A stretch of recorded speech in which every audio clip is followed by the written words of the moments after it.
The celestial light of a dozen captured stars bled through the crystalline dome of the high chamber, casting long, distorted shadows across the assembly of the galactic concordance. Below, on the polished obsidian floor, the sigils of 1,000 worlds shimmered, a silent testament to an empire of peace built over millennia. But there was no peace in the chamber today. There was only a cold, gnawing fear, a dread that coiled in the hearts of beings who had long forgotten such primitive emotions.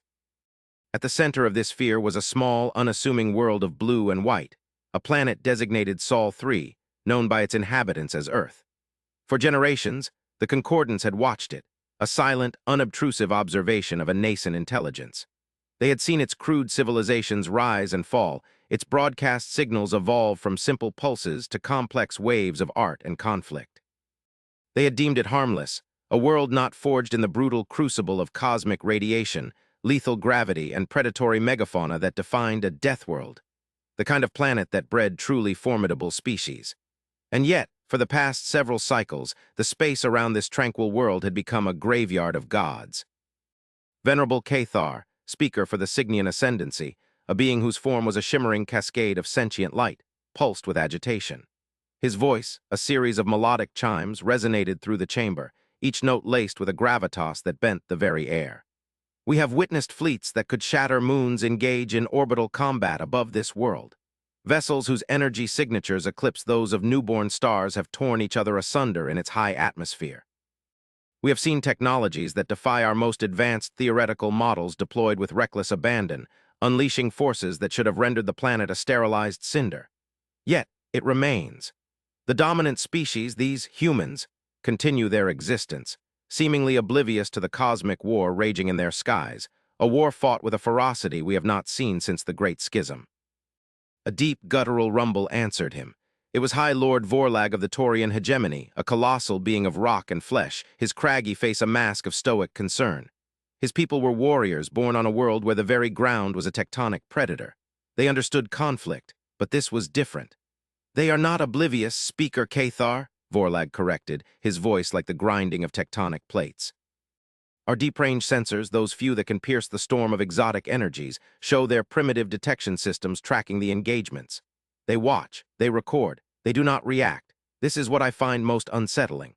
A lesser species would have collapsed into panic, their societies shattering under the strain of witnessing such power. The humans, they simply observe. They categorize the combatants, assign them colloquial names from their mythologies, and carry on with their lives." Silence descended, thick and suffocating. The assembly contemplated this, the sheer unadulterated madness of it. To witness a war of titans and not be consumed by existential terror was a psychological anomaly. What kind of species could possess such fortitude or such ignorance? The prevailing theory for a time had been ignorance, that their senses were too limited to grasp the true scale of the events. But that theory had been shattered when a human space station, a fragile construction of metal and ambition, had been caught in the crossfire of two warring behemoths. A lance of pure chaos energy, a weapon that should have vaporized it instantly, had struck it. The Concordants had watched, their collective consciousness holding its breath, expecting obliteration. Instead, the station had shimmered. A strange, localized distortion of spacetime had enveloped it for a nanosecond, and the energy lance had been deflected, redirected into the void. The humans had reported it as a minor sensor glitch. A third voice, cool and precise, cut through the chamber's heavy atmosphere. It belonged to Matron Zishira of the Xylos Collective, a hive-mind entity whose physical representatives were delicate, insectoid beings floating in null-gravity spheres. "Our analysis of the glitch suggests a technology far beyond our own," Zishira's synthesized voice echoed from a dozen identical forms. "A passive, reactive defense system of unimaginable sophistication. It was not a shield as we understand it. It was a localized manipulation of causality. The energy lance was not blocked. It was retroactively made to have never been on a collision course. This is not the work of a primitive species." The implications of her statement washed over the assembly like a cold tide. Causality manipulation. It was the theoretical holy grail of physics, a power that would make one a god. To wield it so casually, so passively, as a mere failsafe on a minor orbital habitat, it was unthinkable. "Then we are Agars," Ed Speaker Cathar chimed, his light pulsing with a somber rhythm. "Humanity is not what it appears. Their world is not a sanctuary of primitives, but the seat of a power we cannot comprehend. This leads us to the primary question, the one that has brought us to this precipice of fear. Why? Why is this war being fought over their world? The combatants are of unknown origin. They ignore our hails. They destroy our probes. Their only focus is each other and the space immediately surrounding Earth. They fight with a desperation, a suicidal fervor, that suggests the stakes are absolute. What prize could this small, placid world possibly hold that would justify such a cosmic expenditure of lives and energy? High Lord Vorlag shifted his immense form. There is a theory, a dark one whispered in the data streams of the Outer Rim cartographers who have tried to map the energy storms around Sol 3. It is said that Earth is not a death world, and that is precisely why it is so dangerous. A true death world breeds strength, resilience, aggression. Its children reach for the stars with claws and fangs, their nature forged in a crucible of constant struggle. The Concordance knows how to deal with such species. We have integrated dozens of them. We understand their motivations, their fears, their ambitions. They are a known quantity. He paused, letting the weight of his words settle. But a world like Earth, a life world, as our xenologists call it, it fosters different qualities: cooperation, contemplation, empathy. The species that arise from such a cradle are not hardened by a constant struggle for survival against their environment. Instead, they struggle with ideas, with philosophies, with themselves. When such a species develops advanced technology, it is not as a weapon to conquer their world, but as a tool to understand it. They do not build fleets to dominate their neighbors, but to explore the void. Their power does not grow from a desire for conquest, but from a thirst for knowledge. Matron Z-Shira's representatives floated in a slow, synchronized orbit. "Your point, High Lord?" her collective voice inquired. "My point," Vorlag rumbled, "is that we are looking at this backwards. We assume the fleets are fighting to claim Earth. What if they are fighting to contain it? What if a species that develops causality manipulation not for war but for simple safety is a threat on a level we cannot imagine? What if their placid nature, their lack of outward aggression, masks a power so profound, so fundamental, that its uncontrolled release would unravel the fabric of reality itself? The war in their skies is not an invasion. It is a quarantine, a desperate failing attempt by unknown powers to keep humanity and its terrifying potential locked away. The chamber was silent once more, but this time the silence was different. It was not the silence of contemplation. It was the silence of pure, undiluted terror. The fear was no longer of the unknown warriors battling in Earth's orbit, but of the quiet, unassuming species that watched them from below. The beings who had mastered the very laws of existence and called it a sensor glitch. The Concordance, an alliance of 1,000 worlds that had presided over galactic peace for eons, suddenly felt very small, very fragile. They were children watching two giants battle, only to slowly realize that the true power resided not with the giants, but with the silent, sleeping infant they were fighting over. And the infant was beginning to stir. The directive was passed in a hushed, unanimous vote. A diplomatic vessel, the most advanced in the Concordance fleet, the emissary of Starlight, would be dispatched. It would not be a ship of war, but a vessel of pure communication, shielded by every diplomatic protocol and treaty known to the galaxy. It would brave the gauntlet of warring fleets, pierce the veil of energy that shrouded Sol 3, and it would make contact. It would deliver a simple message, a plea from 1,000 worlds to the silent observers on the blue and white marble. Who are you, and what have you become? The fate of the galaxy, they now understood, did not rest on the outcome of the war in Earth's sky, but on the answer to that question. As the emissary of Starlight translated from hyperspace into the Sol system, its senses were immediately overwhelmed. It was like emerging from a silent, dark ocean into the heart of a supernova. The void was not black, but a maelstrom of searing energy, crisscrossed by lances of light and shadow that moved faster than thought. Great city-sized vessels, one fleet of crystalline insected design, the other of dark, brutalist geometry, tore at each other with weapons that warped space and fractured time. The ship's chronometers flickered, struggling to maintain a linear sequence. Its reality anchors groaned under the strain. This was not warfare as the Concordance understood it. This was a battle of physical laws, a conflict, where the fundamental constants of the universe were being used as ammunition. Navigator Lyra, a being of the Avianu species, her feathers iridescent in the dim light of the bridge, struggled to keep her composure. Her mind, accustomed to the elegant, predictable dance of celestial mechanics, recoiled from the sheer chaos outside. "The gravitational tides are in flux, Captain," she chirped, her voice trembling slightly. The starships are using localized singularities as both shields and weapons. The fabric of spacetime is fluid here. Captain Valerius, a Lorian whose species communicated through subtle shifts in their skin's bioluminescent patterns, stood impassively at the center of the bridge. His skin glowed with a calm, steady blue, a beacon of authority in the swirling storm of data and fear.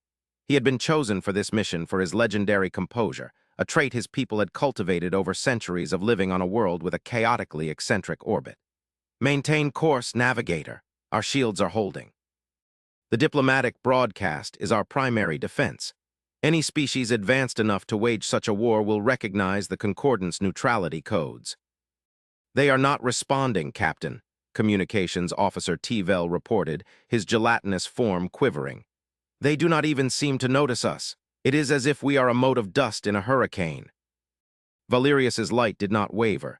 That is because our destination is the eye of the storm, the third planet. Proceed. The journey was harrowing. The emissary dodged waves of displaced chronology and navigated through pockets of space where the laws of thermodynamics had been temporarily suspended. Twice, they witnessed vessels larger than their homeworlds disintegrate into pure information, their death cries echoing not as sound, but as a wave of existential dread that washed over the crew. They were traversing a battlefield of gods, and they were less than insects.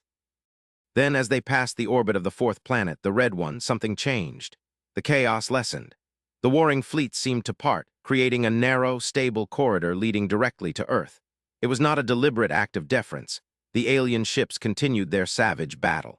It was more as if the space around Earth itself was repelling the conflict, imposing a localized sphere of order on the bedlam. Captain, Lyra chirped, her voice filled with awe. The spacetime distortions are gone. The gravitational field is stable. All readings within this corridor are normal. It is as if the planet itself is projecting a zone of tranquility. Valerius moved closer to the main view screen. Earth floated before them, a serene jewel of blue, white, and green. It looked exactly as it did in the archival data, peaceful, vibrant, alive. There was no sign of the apocalyptic war being fought just beyond its atmospheric reach. The contrast was jarring, a violation of all logic. "We are being hailed," T-Vel announced, his form oscillating with surprise. "It is an audio signal, primitive, from the planet." "On screen," Valerius commanded, his blue light intensifying with focused curiosity. A voice filled the bridge. It was calm, measured, and spoke in a language that was not their own, yet the ship's universal translator rendered it with perfect clarity. It was a male voice with a tone that was neither welcoming nor hostile. It was simply present. "Unidentified vessel, you have entered a restricted orbital zone. Please state your designation and your purpose. Be advised, this is a zone of active deconstruction. For your own safety, we recommend you maintain your current position." Valerius's light shifted to a pattern of formal diplomatic greeting. "This is Captain Valerius of the Concordance vessel emissary of Starlight. We represent the Galactic Concordance, an alliance of 1,000 worlds. We come in peace, seeking to understand the nature of the conflict in your system." There was a pause. The crew on the bridge held their collective breath. They had breached the barrier. They were speaking to a human. The silence stretched, and Valerius wondered if they had been dismissed or if the primitive nature of their communication had caused a delay. Then the voice returned, its tone unchanged. "Galactic Concordance, your existence is noted in our historical archives. We have been expecting you for the last 3.7 of our solar cycles. Your arrival is timely. The conflict you are witnessing is reaching its terminal phase. We are broadcasting a safe approach vector to you now. Please follow it precisely. Any deviation will be problematic." The crew exchanged glances of disbelief. Expecting them, for over 3 years, how could they have known? And what did they mean by deconstruction? It was the term one used for dismantling a machine, not for a war. A stream of data flowed into the emissary's navigation computer. It was a complex, elegant flight path, a spiraling trajectory that wove through the outer atmosphere with a precision that bordered on prescient. It accounted for atmospheric currents, satellite debris, and energy fluctuations the ship's own sensors hadn't even detected yet. "Captain," Lyra said, her voice a whisper, "this flight path, it is perfect. It is more than perfect. It seems to anticipate the future state of the environment. It is a work of art." Valerius felt a strange sensation, something his species had not experienced in millennia. It was a feeling of profound humility. These beings, whom they had dismissed as primitives, were communicating with a level of sophistication that was humbling. They had not built a ship to meet them in orbit. They had simply sent a message, a set of instructions, with the calm assurance that it would be understood and obeyed. It was not a request. It was a diagnosis and a prescription, delivered with the detached authority of a master physician. "Follow the vector, navigator," Valerius commanded, his bioluminescence now a deep, thoughtful violet.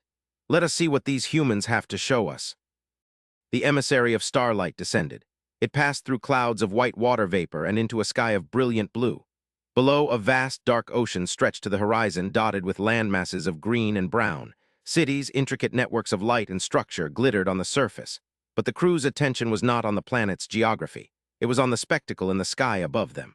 From this vantage point, looking up from within the atmosphere, the war was invisible. The sky was peaceful. The sun was warm. There was no hint of the cosmic horror raging just beyond the thin veil of the ionosphere. It was as if the planet wore a cloak of denial, a self-imposed blindness to the chaos that should have been consuming it. The landing coordinates led them to a remote mountainous region, a plateau of stark, windswept rock under a clear, cold sky. There was no city, no spaceport, no welcoming committee. There was only a single, perfectly circular landing pad of black, non-reflective material and a lone structure nearby, a simple, elegant building of glass and white stone that seemed to grow out of the landscape. As the emissary settled onto the pad with a whisper of its inertial dampeners, the crew watched the view screen, their anticipation palpable. A door in the building slid open and a single figure emerged. It was a human.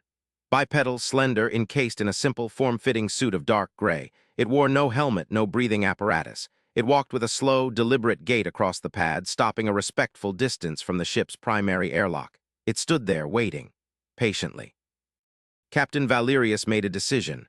Protocol demanded a full atmospheric analysis, a quarantine period, a team of armed guards. He ignored it all. This was not a moment for protocol. It was a moment for instinct. He turned to his first officer. "I am going out, alone." The bridge crew was stunned into silence. A lone captain, meeting a representative of a species of unknown and potentially godlike power? It was unprecedented. It was reckless. But one look at the steady, unwavering violet glow of their captain told them it was the only course of action. Valerius strode through the airlock, the ship's internal atmosphere hissing as it was replaced by the thin, crisp air of Earth. He took a breath. It was cold, clean, invigorating. He walked down the ramp, his tall, slender Lorian form casting a long shadow in the late afternoon sun. He stopped before the human. The human was of average height, its features symmetrical and difficult to read. Its eyes, dark and deep, held a profound stillness, a calmness that seemed to absorb the light around them. It was not the blank calmness of an animal, but the focused serenity of a mind of immense depth and discipline. "I am Captain Valerius of the Galactic Concordance," Valerius projected, his thoughts translated into audible sound by a small device on his uniform. The human inclined its head slightly. It was a gesture of acknowledgement, not subservience.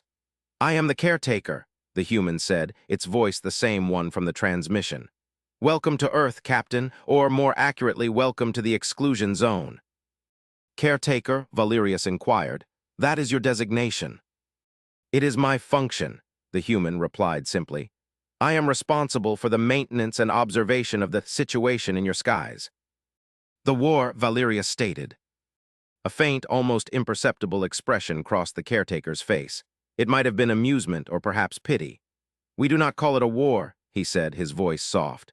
"A war implies intent, ideology, hatred. What you see is not a conflict of wills. It is the end of a long, complex process. It is a system shutting down." Valerius felt a tremor of confusion. He gestured to the sky, to the invisible chaos beyond the blue. "The fleets, the weapons that shatter reality, you call this a stem shutting down." "Precisely," the caretaker said.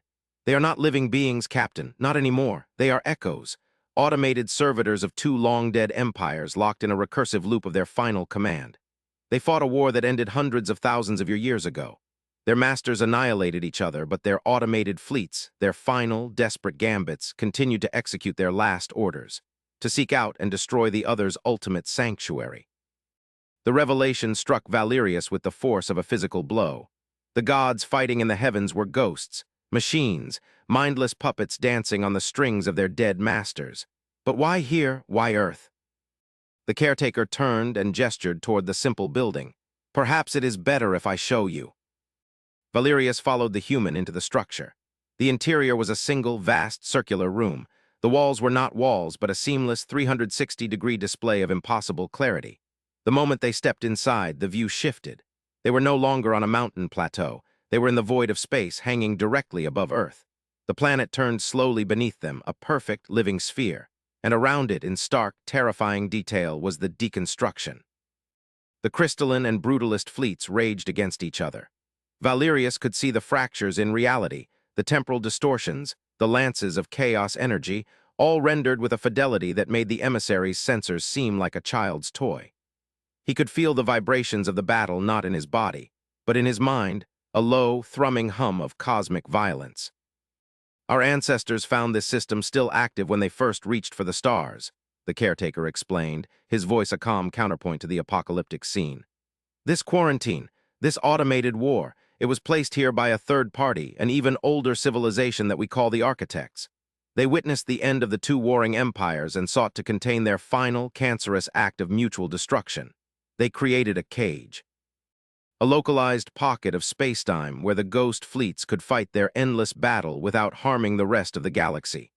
And at the center of this cage, to act as the anchor, the focal point for the reality-warping energies, they placed a planet. Valerius stared at the image of Earth, serene and untouched amidst the fury. They placed Earth here. This is not your homeworld. No, the caretaker said. This world was created for this purpose. It was designed to be a perfect sink for exotic energies. A planetary-scale capacitor for the fallout of a reality-bending war.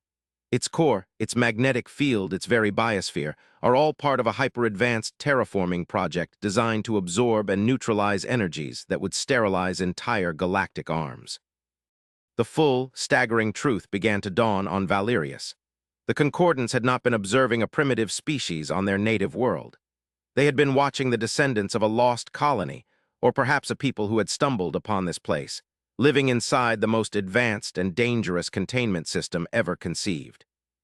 So you are prisoners here, Valerius said, his voice low.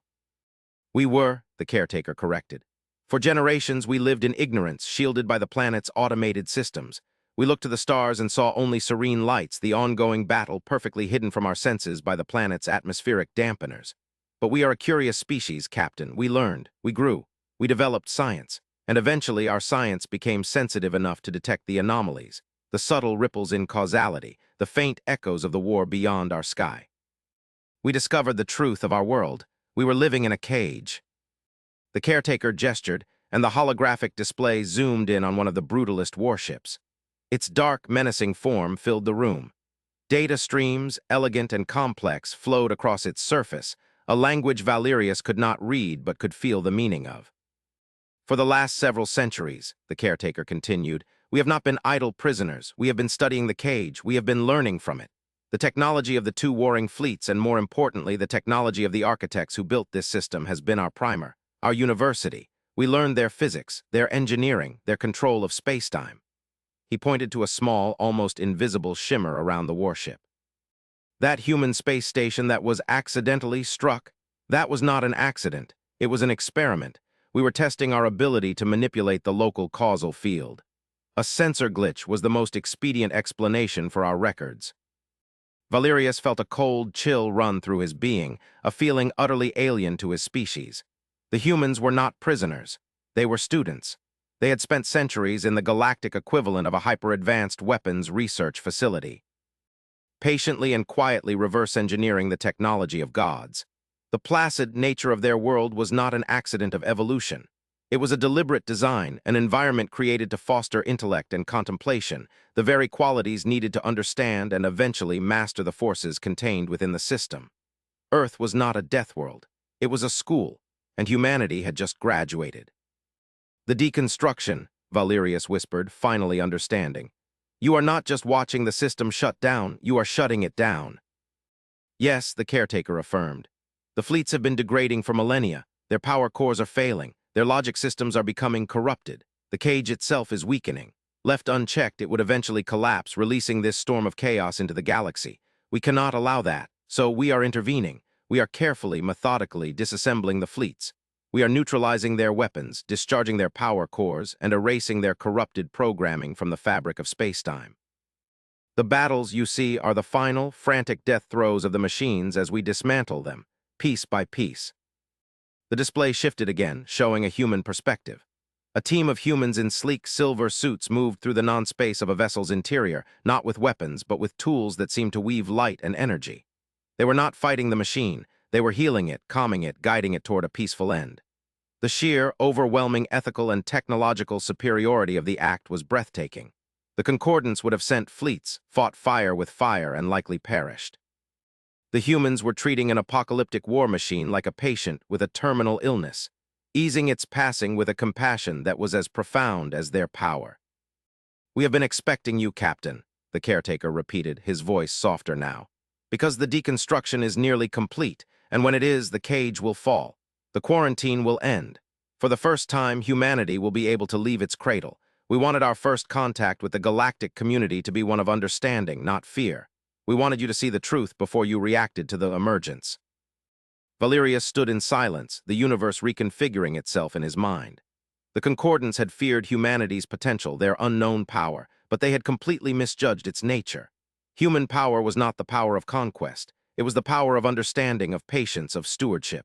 They had been born in a cage designed to contain the galaxy's most terrifying weapons, and instead of being broken by it or corrupted by it, they had become its masters, its caretakers. We did not know," Valerius finally managed, his bioluminescence a fluctuating pattern of awe and deep respect. "We saw only the violence. We feared what kind of species could live in its shadow.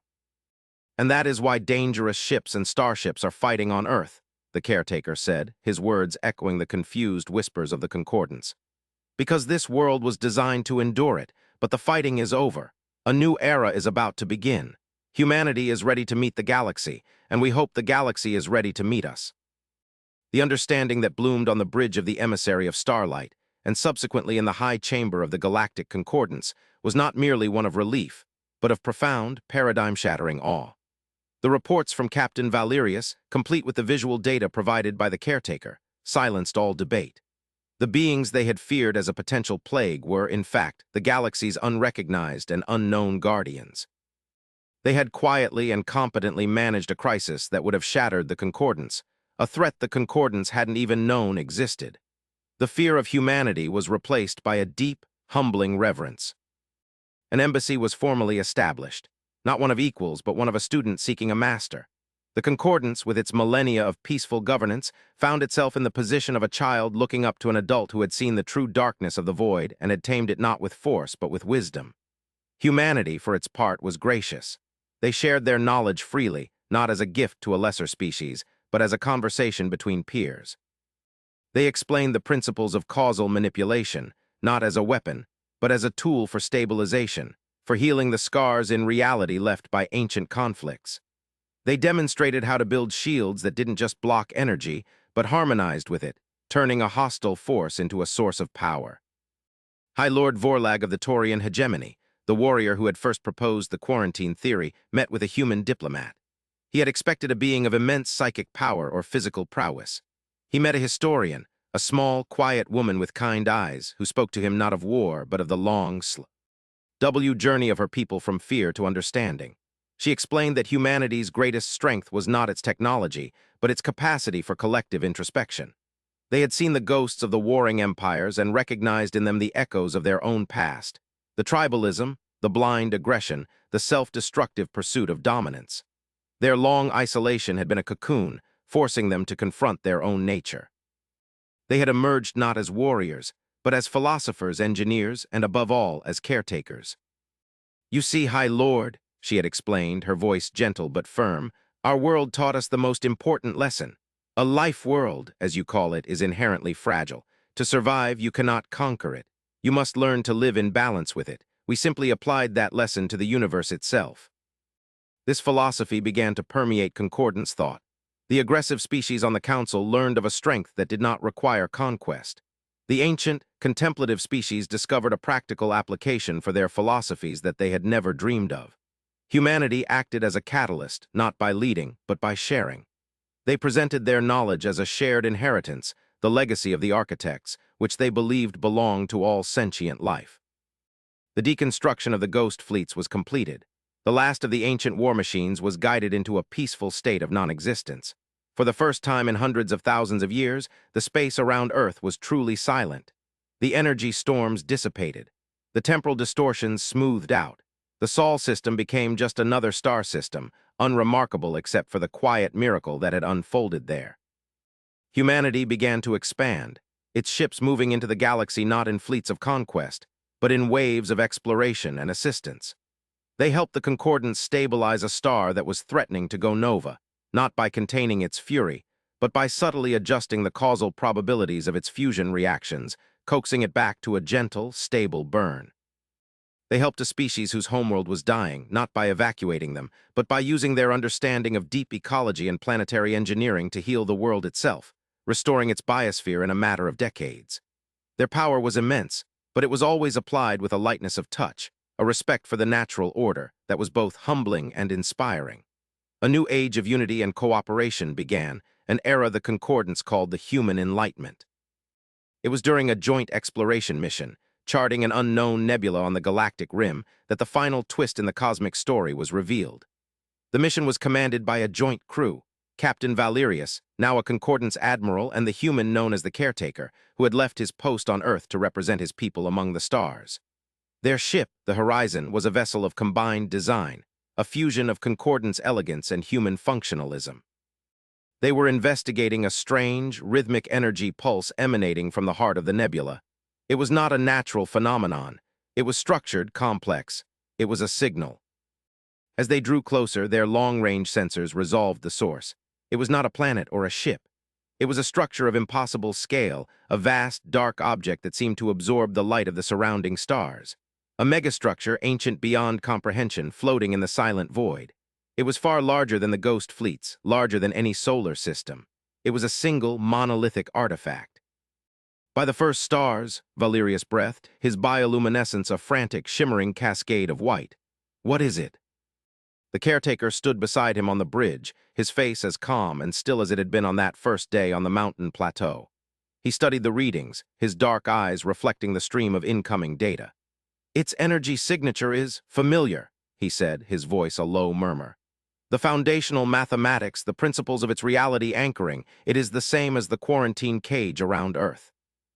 A cold dread, a feeling Valerius had not felt since the days of fearing humanity, washed over him. The architects, he whispered. Yes, the Caretaker said. This is their work, but it is not a cage. The signal it is emitting, it is not a warning, it is a response. On the main screen, the ship's communication systems, amplified by human technology, finally decoded the ancient, complex signal. It was not a message of words, but of pure mathematics, of fundamental concepts. It was a status report, and it was being broadcast not into their galaxy, but out, towards the vast, empty darkness of the intergalactic void. A response to what? Valerius asked, his mind reeling. The Caretaker was silent for a long moment. He looked from the screen to the image of the colossal artifact and then to Valerius. The serene calm in his eyes was, for the first time, touched by something else. A FL. Ichor of profound, solemn gravity, a weight that seemed to span eons. When we finished the deconstruction, the Caretaker began, his voice barely above a whisper, we broadcast a message of our own. A simple, system-wide pulse announcing that the quarantine system was no longer active, that the threat of the ghost fleets was over. We intended it as a final entry in our own historical logs, a declaration that humanity was free. He pointed a steady hand at the screen, where the translated message from the megastructure was now displayed in stark, clear symbols. That signal, the Caretaker said, is a reply to our broadcast. This structure, it is not just a relic. It is a listening post, an automated sentry, and for the last 1,000,000 years it has been watching our solar system, waiting for the quarantine to end. It was waiting for a sign that the containment had been successfully tested. The meaning of the words settled onto the bridge like a shroud. Earth had not been a prison, it had not been a school, it had been an evaluation, a test bed. The architects did not put the ghost fleets there to contain a war, Valerius said, the pieces clicking into place with horrifying clarity. They put them there to see what kind of species would arise in their shadow, to see if any intelligence could not only survive, but understand and peacefully resolve such a cosmic threat. Humanity was the subject of the experiment, the caretaker affirmed, his voice resonating with the weight of this new galactic truth. And we have just passed the test. The final piece of the translated message from the listening post solidified on the screen. It was not a warning. It was not a threat. It was an invitation, a set of coordinates, not to a place within their galaxy, but to a point in the vast, dark emptiness between galaxies. And a single final concept, a word that every sentient mind on the bridge understood instinctively, a word that recontextualized everything they thought they knew about their place in the universe. The word was welcome. A deep, profound silence fell over the bridge of the horizon. The war of the ghost fleets, the mystery of humanity, the formation of their new alliance, all of it felt suddenly small, like the parochial concerns of a single village on the shore of a vast, unexplored ocean. They had thought they had found the answers, but they had only just discovered the true question. The architects had not been containing a threat. They had been searching for an heir, an ally. For what purpose they did not know, against what foe they could not conceive. But they knew one thing with absolute certainty. The fight for Earth was over. But the true struggle, the struggle for the cosmos, was only just beginning. And for the first time, humanity and the Concordance would face it together, stepping out of their galactic cradle and into a universe far larger, far older, and far more terrifying than they had ever imagined.